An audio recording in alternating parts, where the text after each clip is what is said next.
السلام عليكم، ازيكم يا جماعه؟ عاملين ايه؟ يا رب تكونوا بالف خير. فيديو النهارده روتين، وهنشوف يومنا هيمشي ازاي.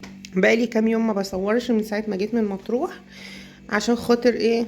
جيت تعبانه وقلت اخد هدنه كده واستراحه من التصوير، وبعدين نبقى نرجع نصور تاني. انا جايه معايا. رايحه فين؟ رايحين عند ندى. رايحين عند مامة ندى اختي. لبست كده وقاعده مستنيه خالتي وماما عشان هنروح مع بعض، فقلت اصور لكم المقدمه عقبال ما يخلصوا لبس ويرنوا عليا وانزل. بصوا، لابسه اول واحده اهو وقاعده مستنيه، عشان تعرفوا ان كل مره تقول لكم هبه اللي بتاخرنا، هبه اللي بتاخرنا، هبه قاعده ومستنيه. صح يا خالتي؟ اه. المهم يا جماعه، عايزه اقول لكم من يومين كده جبت كيلو لبن، وكيلو اللبن ده قطع. لما اقطع انا مش برميه، يا اما بعمل بيه معجنات يا اما بعمله جبنه. فعملته جبنه والعيال كلوا منها وبسم الله ما شاء الله خلصوا الطبق كله، لان هو كان كيلو لبن عمل طبق كده. خلاص، فلقيتهم ماما اعملي لنا الجبنه دي تاني. تعالوا اوريكم. هجيب كميه لبن وهعمل لهم جبنه، وهبصور لكم برضو الطريقه عشان لو حد عايز يعمل جبنه في البيت من اللبن بطريقه سهله وبسيطه قوي، مش هتحتاجي اي حاجه. تعالوا اوريكم الطريقه عقبال ما ماما وخالتي ينزلوا ونروح نشوف مشوارنا، واكمل لكم بعد كده تصوير باقي الفيديو. بصوا الجبنه، جبت 7 كيلو لبن، وزي ما انتم شايفين حطيتهم في الحله، وحطيت عليهم كوبايه خل صغيره او فنجان، يعني فنجان خل. تمام، وسبتها 24 ساعة لحد ما اللبن قطع وبقى قالب جبنة. بصوا هو قالب جبنة اهو، بس فيه شرش. خلاص، فانا بالمعلقة كده هشيل الوش اللي هو بيبقى على اللبن، اللي هو وش القشطة يعني. هلم الوش كله. بعد كده في مصفى هنا هبدأ ان انا اصفي الجبنة بتاعتي من الشرش اللي فيها، وبيبقى عندك احلى جبنة قريش بكل سهولة. تقدري تعملي منها لبنة كمان، بس انا عايزاها جبنة قريش. تمام، فهشيل الوش كله وبعدين اوريكم هعمل ايه. بصوا الجبنة ما شاء الله اهي. هبدأ بقى ان انا اطلعها واحطها تصفي. هصفيها كلها في المصفى دي. طبعا هي بتتصفى في حاجة كده بيحطوا فيها الجبنة القريش، مش عارفة معمولة من الخوص، بس انا ما عنديش الكلام ده، واكيد مش كل الناس عندها البتاع اللي بيصفوا فيها دي. فنعمل بالمصفى اهو. هصفي بقى كل كمية الجبنة كده. بصوا فضيتها كلها اهي، وحاطه طبعا انا صينيه تحت عشان الشرش ينزل هنا. الشرش ده تقدري تعملي بيه حاجات كتير، يعني تقدري تعجني بيه، تعملي بيه فطاير. بس انا بصراحه شايلاه لماما عشان ماما عندها مش اللي هي الجبنه ام مش دي، فعايزه الشرش تحطه في الجبنه. فانا هديه لماما. برضو تقدري تحطيه في جبنه قديمه في مش زي ما انتوا عايزين، لكن ما ترموهوش خسارة. دي يعتبر فوائد اللبن كلها موجودة هنا. فيا تستخدميه في معجنات، يا تحطيه في جبنة مش، او اي جبنة، اي جبنة ناشفة عايزة تحفظي فيه الجبنة حطيه فيها. عملت ايه دلوقتي؟ انا برش ملح عليه على الجبنة عشان عايزة ملحها يكون مظبوط، وهقلبها واسيبها. الملح برضو بيساعد ان المية اللي فيها تنزل كلها. بس فهسيبها بقى براحتها، ممكن تقعد 6 ساعات 7 ساعات عقبال ما تتصفى، وبعد ما تتصفى هرجع اوريكم بقى ايه شكلها. بصوا كده الجبنه اهي بعد ما سبتها ساعات طويله، يعني مش طويله قوي، 4 ساعات. تمام، وسايباها بتصفي الشرش اهو في الحله. عايزه اقول لكم هي بتتساب تتصفى تاني اكتر من كده، بس انا بحبها كده، يعني بحبها طريه. انما لو انت عايزه تسيبيها بقى تنشف نهائي ما يبقاش فيها ميه خالص، نشفيها. وزي ما قلت لكم في ناس بتحبها جبنه قريش ناشفه كده، بيحطوها في حاجه خوص، انا مش عارفه اسمها ايه، لو عارفين اسمها اكتبوها لي في التعليقات. بيحطوها في حاجه خوص ويسيبوها 24 ساعه هي تصفي بقى لحد ما تبقى قطعه جبنه ناشفه. لكن انا بعملها قريش طريه كده. بصوا بحبها كده عشان احط عليها زعتر وزيت زيتون وكده. فاحنا هناكل منها دلوقتي، فهوريكم بقى احنا هناكلها ازاي. هحط شوية حبة بركة، وهحط الزعتر، هحط بقى ايه زيت زيتون. بصوا دي الجبنة القريشة اهي، وده كده غدانا النهارده، تونه وبيض وجبنه وفول وخيار. اتفضلوا بقى معانا، طريقه الجبنه سهله قوي، جربوها وان شاء الله تعجبكم. بصوا كده، دي علب الجبنه اللي طلعت معايا من 7 كيلو لبن. تمام. في ناس ممكن تحس ان هو لا مش موفر، مش مشكله، المهم ان هي حاجه صحيه نظيفه انت عاملاها في البيت. وضامنه يعني هي مش مهدرجه ولا حاجه زي العلب اللي بتتباع بره. بصوا العلبة دي تقريبا كده يعني أزيد من نص كيلو. حطيت برضو زيت زيتون وزعتر وكمون وحبة البركة. والعلب دي كده عملتها، بس دي واحدة لماما وواحدة لخالتي، عشان خالتي بتاكلها كده عشان الدايت يعني كده. خلاص، فما شاء الله عملوا كمية حلوة، ودولت زي ما قلت لكم اللي هو الشرش هديه لماما. بس الجبنه دي لو عملتي كميه كده ينفع تحطيها في الفريزر، يعني انا دي هحطها في الفريزر لما نبقى ناكل الكميه دي وتخلص هبقى اطلع دي، فقعدوها في الفريزر مش هيحصل لها اي حاجه لو عملتوا كميه كبيره. وده الطبق اللي اتبقى مكان ما احنا اتغدينا.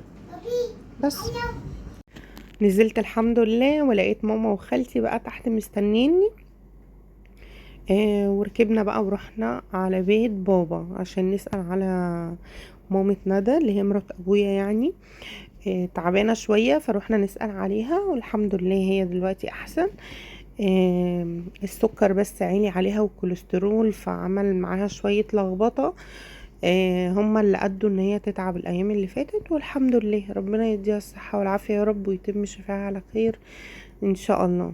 رحت بقى لقيت اخواتي البنات كلهم هناك ومرات اخويا وكده، سلمنا عليهم وقعدنا بقى معاهم وقعدنا نضحك والله شوية ونهزر بس. وبعدين مشينا على طول عشان كنت هجيب شوية حاجات انا وماما. آه عدينا بقى على الساعة لان بيت بابا جنب الساعة، يعني قريب للساعة على طول. بصوا المطعم ده ماما كانت بتشوفه على التيك توك، ماما وخالتي انا اول مرة اشوفه الصراحة، كانوا بيشوفوه على التيك توك وليه اعلانات وريفيوهات كتير قوي ان اكله تحفة وكده. فكانت ماما عايزة ايه تجرب الاكل بتاعهم، فقالت لنا يعني بما اننا قريبين من المكان فتعالوا نروح. قلنا يلا نروح، ودينا ايه نتمشى ايه شوية مع بعض، يعني لان من ساعة ما جينا من مطروح قاعدين في البيت، يعني كل واحد اخوات خد له هدنة كده واستراحة مع نفسه، فما طلعناش بصراحة خالص ولا شفنا بعض من بعد ما جينا من مطروح. بس قعدنا بقى ناخد جولة، لقينا المحل دوت بتاع ادوات مطبخ بيبيع صيني بالطبق. المحل ده اسمه حبيبة جنب المصمت على طول اللي احنا اكلنا عنده. اسمه مش عارفة المصمت اسمه الكني تقريبا، حاجة زي كده. انا مصوره لكم اليافطه بتاعته عشان انا بنسى بس الاسامي. المهم هنخش بقى المحل ده. كنت عايزه كذا حاجه، كنت عايزه اجيب لانش بوكس لهنا عشان هي داخله على المدرسه السنه دي اول سنه ليها، فعايزه اجيب لها واحد يكون مميز وجميل كده وتحبه، عشان هنا شكلها مش هتكمل في المدرسه. بقالها فتره راحت المدرسه مرتين وديتها معايا في التالتة. كنت رايحة المدرسة بقى بسأل على حاجات، فتعالي يا هنا يلا نروح المدرسة بتاعتك، قالت لي لا مش هروح، روحي انتي. قلت لا انتي من اولها روحي انتي ومش عايزة تروحي، ايه ده؟ لا والفلوس اللي دفعناها وبعدين. فالمهم ايه بحاول ان انا احببها في الموضوع قبل ما الدراسة تبدأ، ان انا اجيب لها شنطة تكون هي حباها وهي تختارها، واجيب لها لانش بوكس تحبه وكده يعني. ف دخلت المحل ده بص لها بقى على لانش بوكس، بصراحة لقي عنده انواع بس ما عجبتنيش. مش زي اللي في دماغي، يعني انا عايزة اجيب حاجة تانية معينة. بس عنده شوية حاجات حلوة بصراحة، يعني عنده اسعار رخيصة واسعار غالية، يعني عنده كده وعنده كده. عنده بقى كاسات وحاجات العرايس ديت والصيني. طقم الشوربة ده برضو حلو عجبني. عندهم شوية حاجات حلوة، عجبني طقم الشوربة اللي هو القطط اللي فوق ده، بس الصراحة نسيت اسأل على سعره. في حاجات سألت عليها وحاجات لا. الطقم ده 6 كوبايات مع بعض اللي هو المية او العصير مثلا، قال لي ب55 جنيه، يعني سعره حلو، 6 مع بعض ب55 اللي انا ماسكة في ايدي ده. ففي حاجات فاكرة اسعارها وفي حاجات مش فاكرة اسعارها يعني قوي. وعنده جزء كده تاني فوق فيه بقى تقومة الحلل والطاسات والصواني. والصيني ماما بقى بتسأل على الصيني وكده، وانا بقنعها ان هي تجيبه بالواحد احسن. يعني انا لما بجمع الطقم مثلا لما بروح فتح الله او بروح اي مكان بجمع منه الطقم بيبقى ارخص من اني اشتريه على بعضه. فماما سألت على الطقمة عنده ب12,000 جنيه، ب6000 جنيه، واسعار مهولة ب7000 جنيه. فانا الطقم الصيني بصراحة، هل انتوا معايا ولا لا، ان الواحد يجيبه متجمع لوحده ولا تجيبوه على بعضه؟ يعني انا الطقم اللي انا جبته في رمضان من فتح الله والله مجمعاه، وكل اللي يشوفه يقول لي تحفة هبة جايبة الطقم ده منين، وانا اصلا مجمعاه. مش يعني لما جمعته ما كلفش اصلا معايا 2000 جنيه حتى على الاقل. بس المهم بقى ايه، كمان كنت بسأل على البراد، عايزة براد طويل عشان اعمل فيه القهوة العربي. لان البرادات المدورة بتاعت الشاي المصري العادي اللي بنغلي فيه مية ونعمل شاي مصري عادي دي ما بتنفعش للقهوة العربي. القهوة العربي عايزة براد يكون طويل، يشيل كمية وفي نفس الوقت ايه اسيبه يغلي على النار والقهوة ما تفرش يبقى البراد واخد مساحة، فاهمين؟ لكن البرادات كلها اللي انا لقيتها عنده اللي هي المدورة دي، البومبي بتاعتنا دي اللي احنا عارفينها. وعنده بقى طاسات بالواحدة، يعني دي بتتباع بالواحدة.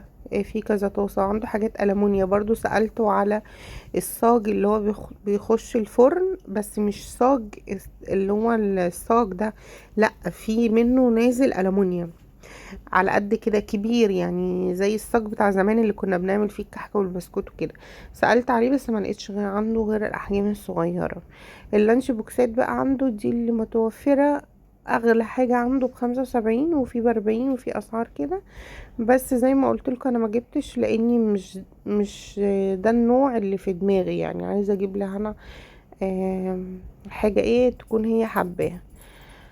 بس رحنا بقى قعدنا في المكان بتاع المطعم ده، عاملين كده كراسي بره جنب الادوات بتاع المنزل. فحاطين بقى ترابيزات وكراسي للناس تاكل بقى، اللي عايزه تقعد تاكل. جبنا طبق مشكل وطبق ممبار وطبق مخ، وايه تاني، وشوربة كوارع. الصراحة استغفر الله العظيم طعمها وحش جدا جدا، يعني انا حطيت لها ملح وفلفل اسود طعمها وحش برضو، يعني ما فيهاش ريحة اي حاجة. الصراحة المشكل عنده حلو، الممبار حلو.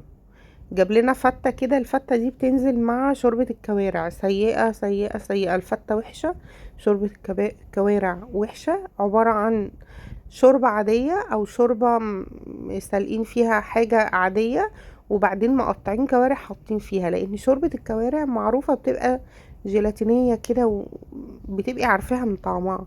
فلا هما ما حطوش شوربة كوارع، شوربة عادية عادية ومقطعين فيها الكوارع كده حاطينها. الصراحة ماما يعني كانت عايزة تجيله من اخر الدنيا من الاعلانات اللي كانت بتشوفها على المكان، ولما جات له بصراحة قالت لي لا انا اصطدمت مش زي ما شفت في الفيديوهات وكده.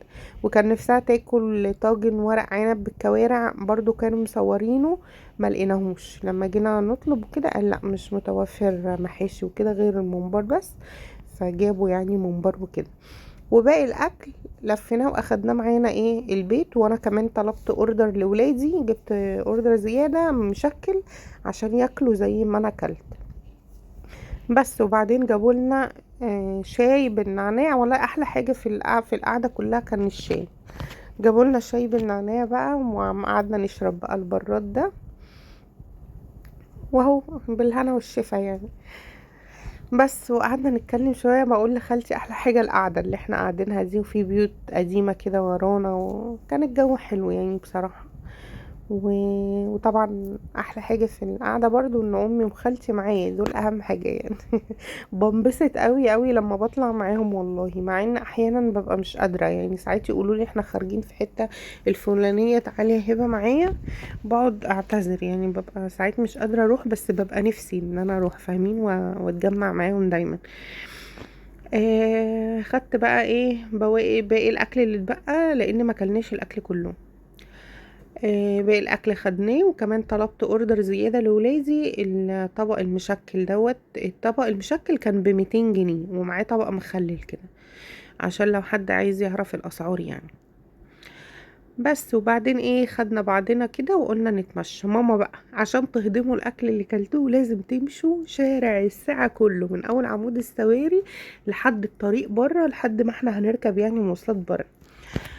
وبعد ما مشينا بقى مش قادره اقول لكم، انا وخالتي قعدنا على الرصيف وسيبنا ماما، قلت لها يلا شوفي هنركبينا ايه بقى، هتشوفوا منظرنا في الاخر مسخره.